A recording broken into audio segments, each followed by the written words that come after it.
News Jardin TV vous propose Bienvenue au Jardin, une émission 100% nature, animée par Patrick Mulan et Roland Motte.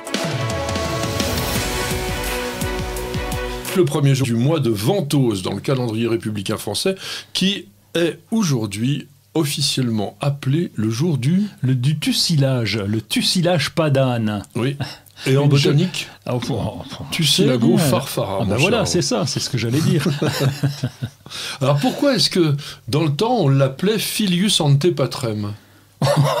On l'appelait comme ça. Écoute, via Filius ante patrem, le fils avant le père. Le fils avant le père. Et pourquoi est-ce qu'on disait ça? Tout simplement parce que les fleurs, qui sont assez spectaculaires, en fait, comme des fleurs de pissenlit jaunes, ça sort bien avant les feuilles. Ah, et donc le fils avant le père, c'est pour ça. Parce que normalement, les feuilles devraient être avant, devraient être le père, et puis après, vous auriez les fleurs. Mais non.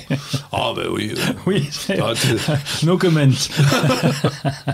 Donc nous sommes dans la famille des astéracées qu'on appelait les composés dans le temps. On va pas vous dire tout ce qu'il peut y avoir comme astéracées, parce que c'est la famille de la marguerite, et il y en a profusion. Et Tussilago, donc, provient du latin. Du latin tussis. Et dans tussis, il y a la toux, parce que en fait, il va chasser la toux. Je le savais. Tussilago, c'est tussis agere, chasser la toux. Et c'est une plante qui est vraiment utilisée comme plante médicinale. Et pourquoi pas d'âne alors? C'est la forme des feuilles, par contre, qui ressemble un petit peu à l'empreinte d'un pas d'âne. Exactement. Donc on rencontre très très couramment cette plante dans nos jardins, surtout dans celui de Roland, parce qu'il aime bien les sols alcalins. Oui, alors on le trouve surtout un peu à l'état sauvage. J'en trouve pas dans le jardin, mais j'en rencontre assez régulièrement dans nos petites balades autour de la maison et dans les coins là, parce qu'on le trouve aussi dans des endroits où c'est un peu retourné, où ça a été un peu travaillé, et donc on trouve ce tussilage pas d'âne. Alors il y a une chose que je ne sais pas expliquer, mais dans le temps, les fleurs de tussilage étaient peintes sur les portes pour servir d'enseigne aux apothicaires. Et on dit à la Sainte-Jeanne, c'est-à-dire le 30 mai, arrache les pas d'âne. Peut-être qu'il faut le faire avant, parce qu'au 30 mai, ils doivent être déjà bien racinés. Oui, ils doivent être déjà pas mal, oui. D'autant que ça prend des belles racines, et c'est capable, quand on le laisse faire, de prendre un peu d'ampleur. Voilà. Arrache les pas d'âne à la Sainte-Eusèbe, le 2 août, il ne sortira plus jamais de la glèbe.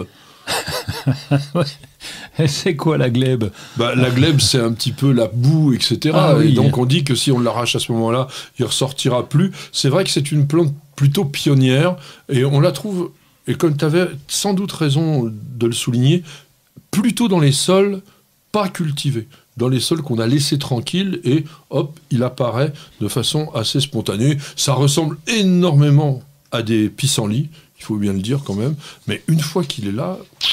Oui, il est un peu compliqué. Alors, il a du mal à s'implanter quand même. C'est pour ça qu'on ne le trouve pas tellement dans les jardins. Si on gère bien son jardin correctement, il ne va pas s'implanter dedans. On peut aussi le confondre avec des pétacites.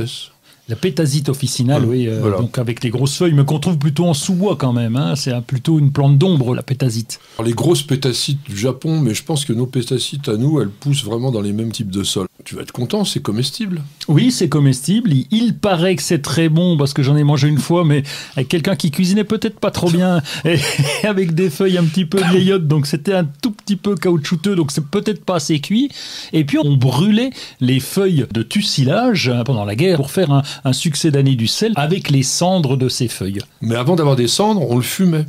Ah, ça se fume, dis donc. C'était un succédané du tabac.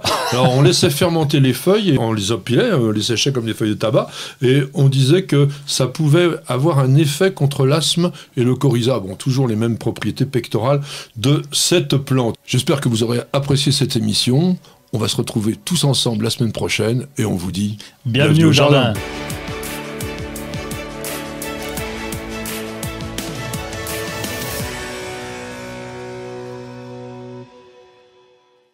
Merci d'avoir regardé notre vidéo, j'espère qu'elle vous aura fait passer un bon moment. Si vous êtes des passionnés comme nous de plantes, de jardin, de jardinage, de botanique, eh bien vous êtes à la bonne place. News Jardin TV produit énormément de vidéos différentes. Alors notre émission Découverte Jardin, tous les samedis notre podcast Bienvenue au Jardin, l'émission Planète Végétale, l'émission Jardiner ça fait du bien. Vous avez de quoi vraiment vous régaler. Alors, n'hésitez surtout pas à appuyer sur la cloche qui se trouve en haut à droite de cette page et vous serez abonné gratuitement. et ainsi tenu au courant de toutes nos nouvelles publications. Alors, à très bientôt sur News Jardin TV, bien sûr.